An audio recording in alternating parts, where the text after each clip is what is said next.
Hello and welcome to smart learning. BSE সেন্সেক্সের বার বৃদ্ধি ৮০,০০০ মাইল ফলক ছুঁয়ে ফেলেছে। আমরা কম বেশি এটা সম্পর্কে জানি। তো ভারতের অর্থনীতির বর্তমান পরিস্থিতি ঠিক কী, বিএসসি সেন্সেক্স এবং নিফটি এদের স্ট্যাটিক পোর্শন থেকে বেশ কিছু গুরুত্বপূর্ণ বিষয় আমরা জানব, এবং তার সাথে সাথে এই বৃদ্ধির কারণ কি, এটা কি অর্থনীতির পক্ষে ভালো নাকি খারাপ, ভবিষ্যতে ভালো কি খারাপ হতে চলেছে, কি পজিটিভ দিক আছে, কেন এরকম হলো, অর্থনীতির এই আলোচনাটা আজকে করব। এটা মোস্ট ইম্পর্ট্যান্ট একটা বিষয়, এখান থেকে কিন্তু প্রশ্ন আশা করা যেতেই পারে। নতুন শিখরে শেয়ার বাজার। গত বৃহস্পতিবার সেন্সেক্স প্রথমবার ৮০,০০০-এর মাইল ফলক টপকে থিতু হয়েছে এই ঘরে। শুক্রবার সামান্য নেমে হয় ৭৯,৯৯৭। সেন্সেক্স প্রথমবার ১০০০ পার করেছিল ১৯৯০-এর জুলাইয়ে। That is most important. ১৯৯০-এর জুলাই মাসে ১০০০ পার করেছিল। ৩৪ বছর পরে সেই জুলাইতে তাই ৮০ গুণ ওপরে, ৮০ গুণ। এবং গত ৫ বছরে বৃদ্ধির গতি অনেক বেশি। ২০১৯-এ মে মাসের সূচক ছিল ৪০,০০০, দ্বিগুণ বেড়ে এখন প্রায় ৮০,০০০। শেষ ১০,০০০ উঠেছে ১৯ মাসেরও কম সময়। তো এটা একটা হিউজ অ্যাচিভমেন্ট। আমরা এখানে দেখব সেন্সেক্সের মাইল ফলক ইতিহাসে একবার দেয়া রয়েছে, একদম জুলাই ১৯৯০-তে ছিল ১০০০, জুলাই ২০২৪-এ হয়েছে ৮০,০০০। এবং এই যে বৃদ্ধি, দ্বিগুণ বৃদ্ধি, এখানে অর্থনীতির এই প্রশ্নগুলো কিন্তু হতে পারে, একেবারে ডাইরেক্ট কোয়েশ্চেন। স্টেটমেন্ট তৈরি হবে এখান থেকে, সেই স্টেটমেন্ট ঠিক না ভুল বলতে হবে। তো এই বিষয়টা আমাদের জানা অত্যন্ত প্রয়োজনীয়, কারণ এটা শুধুমাত্র বর্তমান অর্থনৈতিক নির্দেশক নয়, ভবিষ্যতে ভারতের অর্থনীতি কেমন যেতে পারে এটা কিন্তু এখান থেকে আমরা অনুধাবন করতে পারি। শেয়ার মূল্য এখানে কত লক্ষ কোটি টাকার শেয়ার মূল্য এখানে বলা রয়েছে, তো এটা গুরুত্বপূর্ণ। এবার আমরা একটু স্ট্যাটিক পোর্শনটা দেখে নেব। এখানে বম্বে স্টক এক্সচেঞ্জ এটা 4 জুলাই ২০২৪ প্রথমবারের জন্য ৮০,০০০ মাইল ফলক অতিক্রম করেছে। তো এই ডেটটা গুরুত্বপূর্ণ কারেন্ট অ্যাফেয়ার্সের জন্য। কোন ডেটে ৮০,০০০ পার করেছে সেটা আমাদেরকে জানতে হবে। ২০,০০০ থেকে ৪০,০০০-এ উঠতে ১২ বছর সময় নেওয়ার পর গত ৫ বছরে তার দ্বিগুণ হয়েছে, সেটা আমরা দেখলাম। ২০১৯-এর পর থেকে এটা দ্বিগুণ হয়ে গিয়েছে। তো এই স্টক এক্সচেঞ্জ সম্পর্কে আমাদের একটু বিষয় জানতে হবে। বম্বে স্টক এক্সচেঞ্জ যেটা বিএসসির কথাই এখানে কিন্তু হচ্ছে, ৮০,০০০ মাইল ফলক বিএসসি পার করেছে। তো বম্বে স্টক এক্সচেঞ্জ যেটা এখানে ৩০টা সবচেয়ে বড়, সবচেয়ে সক্রিয়ভাবে ব্যবসা করা কোম্পানি, তাদেরই কিন্তু এখানে শেয়ার লিস্টেড থাকে। সবচেয়ে বড় কোম্পানিগুলোর শেয়ারই কিন্তু এখানে লিস্টেড থাকে। সর্বজনীনভাবে ব্যবসা করা কোম্পানিগুলোর শেয়ার কেনা এবং বিক্রি করা হয়। ১৮৭৫ সালে প্রতিষ্ঠিত এটা এশিয়ার মধ্যে প্রাচীনতম স্টক এক্সচেঞ্জ হচ্ছে বিএসসি। সেন্সেক্স ১৯৮২ সালে বিএসসি দ্বারা চালু হয়েছিল। তো এই বিএসসি কিন্তু এই সেন্সেক্সটা চালু করে ১৯৯২-তে। ১৮৭৫-এ প্রতিষ্ঠা হয়, অর্থাৎ এটা জাতীয় কংগ্রেসের থেকেও ১০ বছরের পুরাতন একটা স্টক এক্সচেঞ্জ, এশিয়ার সবচেয়ে পুরাতন স্টক এক্সচেঞ্জ। তো এটা অর্থনৈতিক চক্র তো রয়েছে, নির্দিষ্ট সেক্টরে কতটা বাড়বৃদ্ধি হচ্ছে, পতন হচ্ছে, এটা ট্র্যাক করা আমরা এখান থেকে বুঝতে পারি অনেক কিছু অর্থনীতি। আমি এক্ষুনি যাব আলোচনাতে। সেন্সেক্স বছরে ২বার পুনর্মূল্যায়ন করা হয়, একটা জুনে, অপরটা ডিসেম্বরে। পুনর্মূল্যায়ন অর্থাৎ কোন কোম্পানি এখানে তার লিস্টেড থাকবে, কোন ৩০টা কোম্পানি, সেটা জুন এবং ডিসেম্বর মাসে পুনর্মূল্যায়ন করা হয়।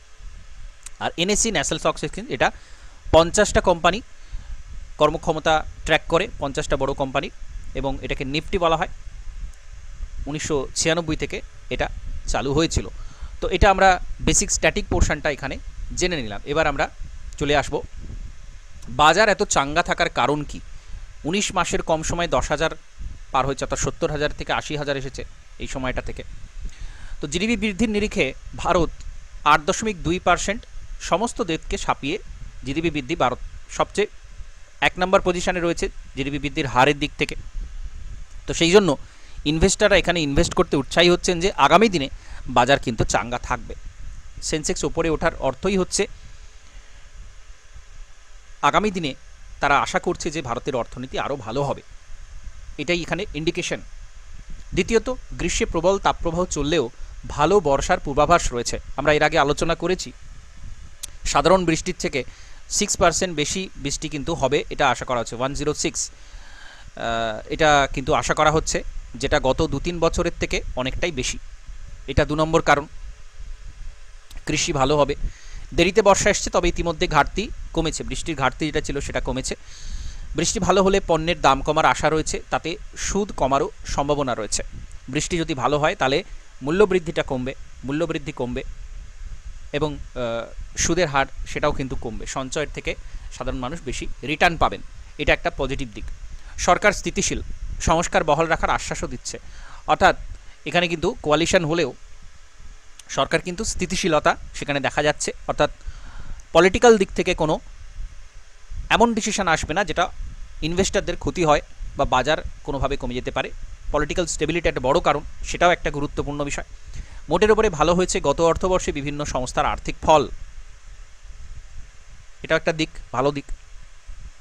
রাষ্ট্রায়ত্ত ব্যাংকগুলি অনুৎপাদক সম্পদ কমেছে, এটাও আমরা আলোচনা করেছি। নন পারফর্মিং অ্যাসেট এনপিএ কিন্তু অনেকটা কমে গিয়েছে। বাজারে শেয়ার ছেড়ে পুঁজি সংগ্রহের জোয়ার এসেছে। পুঁজি সংগ্রহ মানেই কিন্তু ইনভেস্টমেন্ট বাড়বে, ক্যাপিটাল কালেকশন মানেই কিন্তু সেখানে আবার সেই ক্যাপিটালটা ইনভেস্ট হবে। দেশি বিদেশি লগ্নিকারী সংস্থার শেয়ারগুলো কিনছে, তো তারা শেয়ার কিনছে, বাজারে ভিড় বাড়ছে লগ্নিকারীর। জুনেই খুলছে 43 লক্ষ ডিম্যাট, অর্থাৎ আমরা জানি সাধারণ মানুষ যখন এই শেয়ার কেনাবেচা করতে যায় তাদের একটা ডিম্যাট অ্যাকাউন্ট খুলতে হয়। সেই ডিম্যাট অ্যাকাউন্ট 43 লক্ষ নতুন ডিম্যাট অ্যাকাউন্ট শুধুমাত্র জুনেই নতুন খুলেছে। তো স্বাভাবিকভাবে বাজার তেজি থাকবে, তারা ইনভেস্ট করবে। যত বেশি প্রতিযোগিতা বাড়বে তত বেশি কিন্তু চাহিদা বাড়বে এবং শেয়ারের সূচক বাড়বে। তেজি বিশ্ববাজার, গত সপ্তাহে জাপানের সূচক নিক্কেই 40,914 অঙ্কে উঠে নজির গড়েছে, অর্থাৎ বিশ্বে যে মন্দা চলছিল সেটা কিছুটা কাতার ইঙ্গিত দেখা যাচ্ছে। উৎপাদন এবং পরিষেবা পিএমআই সূচক অনুযায়ী দেশের এই দুই ক্ষেত্রেই চাঙ্গা, দুটো ক্ষেত্র, উৎপাদন ক্ষেত্র এবং পরিষেবা ক্ষেত্র, অর্থাৎ গুডস অ্যান্ড সার্ভিস, এই দুটোই কিন্তু পজিটিভ দিকে রয়েছে, সেটা একটা গুরুত্বপূর্ণ বিষয়। আর কি, জুনে জিএসটি আদায় 80% বেড়ে হয়েছে 1.74 লক্ষ কোটি টাকা, এটাও একটা পজিটিভ দিক। আগামী সপ্তাহ শুরু হবে সংস্থাগুলো এপ্রিল জুনের আর্থিক ফল প্রকাশ। প্রবল তাপপ্রবাহ, দেশে নির্বাচন চলার কারণে কিছু ক্ষেত্রে ফল তেমন ভালো নাও হতে পারে বলে আশঙ্কা। এই পরিস্থিতিতে চলতি সপ্তাহে বাজেট নিয়ে জল্পনা তুঙ্গে উঠবে।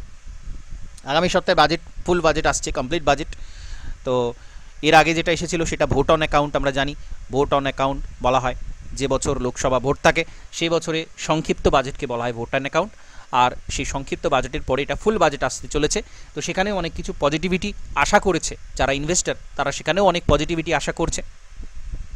বণিক সভা তাদের দাবি দাওয়া পেশ করেছে, সেখানে ট্যাক্স ছাড়ের কথা বলা হয়েছে, আমরা এর আগে আলোচনা করেছি। বাজেট থেকে অনেক প্রত্যাশা রয়েছে।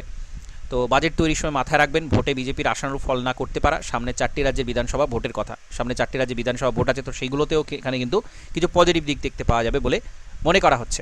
বেকারত্বের হার, জিনিসপত্রের দাম, এই দুটো কিন্তু ভাবনা চিন্তার একটা দিক, সুতরাং সেই জায়গাগুলোতে কি করা হবে সেটা দেখা যাবে। কর্পোরেট কর 30% কমিয়ে 22% করা হয়েছিল 2019-এ, তখন থেকেই দাবি সাধারণ করের বোঝাও কমানো হোক। কর্পোরেট কর কমানো হয়েছিল, সাধারণ কর সেটাও কমানো হোক, এটাও দাবি। তো এইগুলো কিন্তু বাস্তবে কি সুবিধা মিলছে সেটা জানা যাবে 23শে জুলাই, সেদিন বাজেট পেশ করবেন অর্থমন্ত্রী। তাহলে 23শে জুলাই যখন বাজেট আসবে তখন আমরা কিন্তু ডিটেলসে এগুলো জানতে পারবো। আর কি, সুদে কর ছাড়ের দাবি তুলেছে ব্যাংকিং শিল্প। ডাকঘরে বেশি সুদ এবং শেয়ার ফান্ডের লগ্নি বেশি লাভজনক হওয়ায় ব্যাংক থেকে মোটা টাকা বেরিয়ে যাচ্ছে এসব ক্ষেত্রে, ফলে ঋণের চাহিদা বাড়লেও আমানত বৃদ্ধি তার সঙ্গে পাল্লা দিতে পারছে না। তাই মানুষের ব্যাংকে বেশি টাকা রাখার উৎসাহ দিতে করের ক্ষেত্রে সুবিধার দাবি জানিয়েছেন তারা। সুতরাং ব্যাংকে যাতে টাকা বেশি আসে, ব্যাংকের যাতে ফান্ড বাড়ে, যাতে ব্যাংক আরও বেশি শক্তিশালী হয়, তার জন্য এরকম বলা হচ্ছে। সেখানেও হয়তো করে ছাড় থাকবে এমন আশা করা হচ্ছে। সুতরাং এই সমস্ত পজিটিভ দিকগুলো রয়েছে এবং বাজেট আসলে কিন্তু আমরা তখনও দেখতে পাবো সেন্সেক্স কোন দিকে যায়। এবার যেহেতু বাজার চড়ছে, বিদেশি অনেক লগ্নি ভারতে আসছে, তো এমন কিছু পলিসি নিশ্চয়ই থাকবে যাতে করে এই শেয়ার মার্কেটটাও চাঙ্গা থাকে। তো সেটা আগামী দিনে আমরা আলোচনা করব ডিটেলসে, বাজেটের কি সিচুয়েশান, কি ফলাফল হতে পারে তার ফলে। তো এখানে একটা খুব গুরুত্বপূর্ণ, অতি গুরুত্বপূর্ণ অর্থনৈতিক আলোচনা আমরা করলাম। এর সাথে সাথে এই ভিডিওটা এখানে কমপ্লিট করছি। নমস্কার, ধন্যবাদ।